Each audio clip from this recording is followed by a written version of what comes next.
Chapter Cell, the Unit of Life. Introduction. Cell, it is the basic structural and functional unit of life. Unicellular organisms capable होते हैं independent existence show करने के लिए और life के essential functions perform करने के लिए। कोई भी ऐसी चीज़ जो सेल के पूरे स्ट्रक्चर से कम है वो इंडिपेंडेंट लिविंग नहीं शो करती, इसीलिए सेल सारे लिविंग ऑर्गेनिजम्स के लिए फंक्शनल यूनिट है। रॉबर्ट हुक ने सेल डिस्कवर किया 1665 में। एंटन वॉन लीवेनहॉक ने लिविंग सेल डिस्कवर किया 1674 में। रॉबर्ट ब्राउन ने न्यूक्लियस डिस्कवर किया 1831 में। सेल थ्योरी, इस थ्योरी को श्वान और स्लीडन ने दिया था। सारे एनिमल्स और प्लांट्स सेल से बने होते हैं। श्वान ने ऑब्जर्व किया प्लांट सेल में सेल वॉल का होना उनका यूनिक फीचर है। सेल एक आउटर मेम्ब्रेन से बना होता है जिसको प्लाज्मा मेम्ब्रेन कहते हैं। मॉडर्न सेल थ्योरी, रुडोल्फ वर्चॉन ने एक स्टेटमेंट दिया 1855 में, यूनिसेल्युलर ई सेल्युलर, जिसका मतलब है सारे सेल्स आते हैं पहले एग्जिस्ट किए हुए सेल्स से। Overview of the cell, cell के पास एक बाउंड्री होती है जिसको सेल मेम्ब्रेन कहते हैं। सेल मेम्ब्रेन के पास साइटोप्लाज्म होता है और डीएनए होती है जो कि एक जेनेटिक मटेरियल है। सेल दो टाइप के होते हैं, eukaryotic cell and prokaryotic cell. Eukaryotic, इसके पास वेल डिफाइंड न्यूक्लियस होता है। प्रोकैरियोटिक्स के पास वेल डिफाइंड न्यूक्लियस नहीं होता है। यूकैरियोट साइज़ में बड़े होते हैं, प्रोकैरियोट साइज़ में छोटे होते हैं। Eukaryotes membrane bound organelle present होते हैं। प्रोकैरियोट्स में मेम्ब्रेन बाउंड ऑर्गेनेल्स प्रेजेंट नहीं होते हैं। यूकैरियोट्स में राइबोसोम प्रेजेंट होते हैं 80s और प्रोकैरियोट्स में राइबोसोम प्रेजेंट होते हैं 70s। यूकैरियोट्स में डीएनए लीनियर होता है, प्रोकैरियोट्स में डीएनए सर्कुलर होता है। Shape and size of the cell, cell का साइज़, शेप और एक्टिविटीज़ अलग अलग टाइप के होते हैं। माइकोप्लाज्मा सबसे छोटा सेल है, 0.3 माइक्रोमीटर लेंथ का। माइकोप्लाज्मा प्रोकैरियोट्स होते हैं पर उनके पास सेल वॉल नहीं होता, इसलिए वो सबसे छोटे सेल होते हैं। बैक्टीरिया 3 to 5 माइक्रोमीटर होते हैं। सबसे बड़ा आइसोलेटेड सिंगल सेल होता है ऑस्ट्रिच का एग। ह्यूमन आरबीसी का डायमीटर 7.0 माइक्रोमीटर होता है। नर्व सेल्स सबसे लंबे सेल होते हैं। शेप्स होते हैं डिस्क लाइक होते हैं, पॉलीगोनल होते हैं, कॉलमनार होते हैं, क्यूबॉइडल होते हैं, थ्रेड लाइक होते हैं और इरेगुलर भी हो सकते हैं। सेल मेम्ब्रेन, ये एक आउटर मोस्ट डिलिमिटिंग स्ट्रक्चर है सेल का। ये सेलेक्टिवली परमिएबल मेम्ब्रेन है। ये सेल को शेप, प्रोटेक्शन और पैसेज प्रोवाइड करते हैं। Eukaryotic cell, fluid mosaic model, ये सिंगर और निकोलसन ने दिया था 1972 ने statement, protein iceberg in sea of lipids. तो सेल मेम्ब्रेन का कंपोनेंट्स होता है लिपिड्स 40%, प्रोटीन 52%, कार्बोहाइड्रेट्स 8%। तो सबसे पहले पढ़ते हैं फॉस्फोलिपिड्स के बारे में।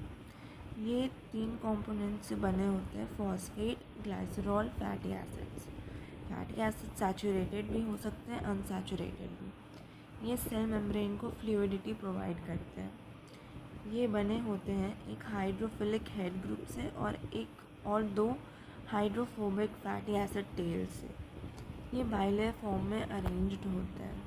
प्रोटीन्स, ये 2 टाइप में डिवाइडेड हो सकते हैं on the basis of ease of extraction.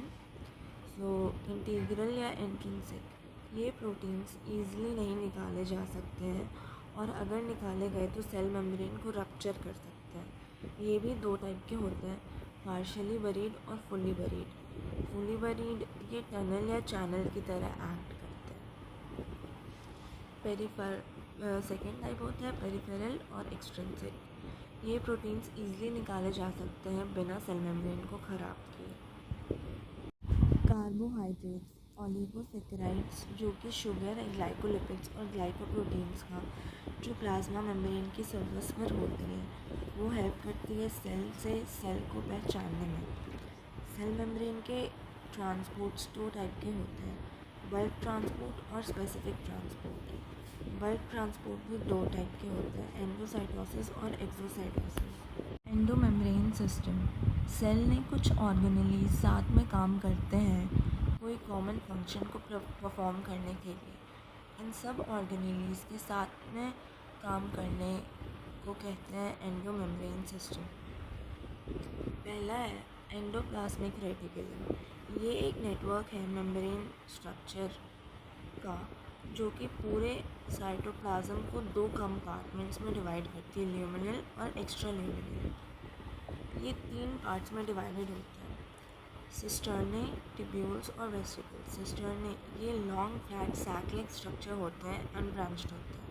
Tubules ये लॉन्ग ट्यूब लाइक स्ट्रक्चर होते हैं, ब्रांच्ड होते हैं।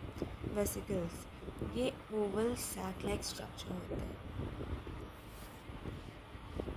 RER rough endoplasmic reticulum ribosomes से बने होते हैं और प्रोटीन्स के फॉर्मेशन में इन्वॉल्व होते हैं। SER स्मूथ एंडोप्लाज्मिक रेटिकुलम ये राइबोसोम से नहीं बने होते हैं, ये लिपिड्स और स्टेरॉयड हार्मोन्स को फॉर्मेशन में इन्वॉल्व करते होते हैं। ये सेल को अंदर से मैकेनिकल सपोर्ट देते हैं, इंट्रासेल्युलर ट्रांसपोर्ट में हेल्प करते हैं, न्यूक्लियर मेम्ब्रेन के फॉर्मेशन में हेल्प करते हैं, डिटॉक्सिफिकेशन में हेल्प करते हैं और गोल्जी अपैरेटस के फॉर्मेशन में भी हेल्प करते हैं। गोल्जी अपैरेटस इसे कैमिलो गोल्जी ने डिस्कवर किया। ये बने होते हैं तीन पार्ट से, सिस्टर्ने, टिब्यूल्स और वेसिकल्स। ये हेल्प करते हैं मॉडिफिकेशन और पैकेजिंग में, ये हेल्प करते हैं फॉर्मेशन ऑफ लाइसोसोम में, ये हेल्प करते हैं फॉर्मेशन ऑफ एक्रोसोम में, ये हेल्प करते हैं फॉर्मेशन ऑफ सेल प्लेट्स में। लाइसोसोम इनका फॉर्मेशन गोल्जी अपैरेटस में होता है। ये membrane bound organelle cell organelles हैं, एंडोप्लाज्मिक रेटिकुलम और गोल्जी अपैरेटस से बने होते हैं। इनके एंजाइम्स pH 5 में वर्क करते हैं, डाइजेशन में हेल्प करते हैं। एंडोसिम्बायोटिक थ्योरी माइटोकॉन्ड्रिया और क्लोरोप्लास्ट दोनों प्रोकैरियोट से इवॉल्व होते हैं। वैक्यूल्स ये मेम्ब्रेन बाउंड ऑर्गेनेली है, 4 टाइप्स के होते हैं, SAP vacuole, contractile vacuole, food vacuole और गैस वैक्यूल। सैप वैक्यूल सबसे ज़्यादा इम्पॉर्टेंट है, so will go with that. SAP vacuole ये प्लांट सेल का 90% स्पेस लेता है, प्लांट्स में पाया जाता है, स्टोरेज ऑफ मिनरल, पिगमेंट्स और प्रोटीन्स में हेल्प करता है, एंडोसाइटोसिस और एक्सोसाइटोसिस में भी हेल्प करता है, टर्चर प्रेशर भी मेंटेन करने में हेल्प करता है। Next is mitochondria. इनके पास सर्कुलर DNA होता है, इनके पास 78 राइबोसोम्स होता है, ये बाइनरी फिजन से डिवाइड होते हैं, ये सेमी ऑटोनॉमस ऑर्गेनेलीज हैं, प्लांट्स और एनिमल्स दोनों के पास होते हैं। क्लोरोप्लास्ट ये डबल मेम्ब्रेन बाउंड ऑर्गेनेली है, ये ग्रीन पार्ट्स ऑफ प्लांट्स में पाया जाता है, ये सेमी ऑटोनॉमस है, इनके पास सिंगल सर्कुलर DNA होता है। इनर मेम्ब्रेन में स्पेस होता है जिसको स्ट्रोमा कहते हैं, और thylakoid flatten sac like structure present होता है स्ट्रोमा में। क्लोरोफिल प्रेजेंट होता है थैलेकॉइड मेम्ब्रेन में, थाइलेकॉइड प्रेजेंट होते हैं स्टैक में और इसको ग्रैनम बोलते हैं। बहुत सारे ग्रैनम साथ में ग्रैना कहते हैं। साइज़ में इनका लेंथ होता है 5 to 10 माइक्रोमीटर, विड्थ होता है 2 to 4 माइक्रोमीटर। फोटोफॉस्फोराइलेशन में हेल्प करते हैं, फोटोसिंथेसिस में भी हेल्प करते हैं। प्लास्टिड्स ये डबल मेम्ब्रेन बाउंड ऑर्गेनेली है, प्लांट्स में पाया जाता है, पिगमेंट होने और ना होने के टाइप पे ये 3 टाइप में डिवाइड्स होते हैं, chromoplast, chloroplast and leucoplast. Chromoplast ये येलो, ऑरेंज और रेड कलर प्रोवाइड करते हैं प्लांट्स के पार्ट्स को। क्लोरोप्लास्ट ग्रीन कलर प्रोवाइड करता है क्योंकि इसमें क्लोरोफिल पिगमेंट प्रेजेंट होता है। ल्यूकोप्लास्ट, ये कलरलेस प्लास्टिड्स होते हैं, इन्हें कोई पिगमेंट प्रेजेंट नहीं होता, स्टोरेज में हेल्प करता है। Carbohydrates amyloplast, proteins aleuroplast, fats and oil elaioplast. Ribosome, ये मेम्ब्रेन लेस ऑर्गेनल होते हैं, ये स्मॉलेस्ट सेल ऑर्गेनल होते हैं, ये यूकैरियोट्स और प्रोकैरियोट्स दोनों में पाए जाते हैं। प्रोटीन सिंथेसिस में भी हेल्प करते हैं, इन्हें प्रोटीन फैक्ट्री ऑफ सेल भी कहा जाता है। यूकैरियोट्स 80s के पास 2 सब यूनिट्स होते हैं, लार्जर सब यूनिट 60s और स्मॉलर सब यूनिट 40s। प्रोकैरियोट 70s के पास 2 सब यूनिट्स होते हैं, लार्जर सब यूनिट 50s और स्मॉलर सब unit 30s। Cytoskeleton, elaborate proteinaceous filamentous structure मिलाकर बनाते हैं साइटोस्केलेटन। ये सेल को स्ट्रक्चरल सपोर्ट प्रोवाइड करते हैं, शेप को मेंटेन करने में भी हेल्प करते हैं, मोटिलिटी प्रोवाइड करते हैं। सीलिया एंड फ्लैचुला, सीलिया और फ्लैचुला हेयर लाइक आउटग्रोथ है सेल मेम्ब्रेन के।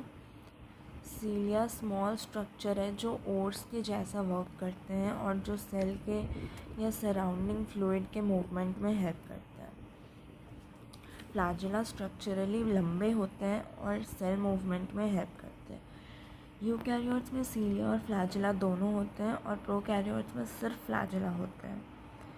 यूकैरियोट्स के सीलिया और फ्लैचुला सेल मेम्ब्रेन से कवर्ड होते हैं। सेंट्रोसोम एंड सेंट्रिओल्स, सेंट्रोसोम एक ऑर्गेनेली है जिसके पास 2 सिलेंड्रिकल स्ट्रक्चरल होते हैं जिनको सेंट्रिओल्स कहते हैं। दोनों सेंट्रिओल्स परपेंडिकुलर रहते हैं एक दूसरे से।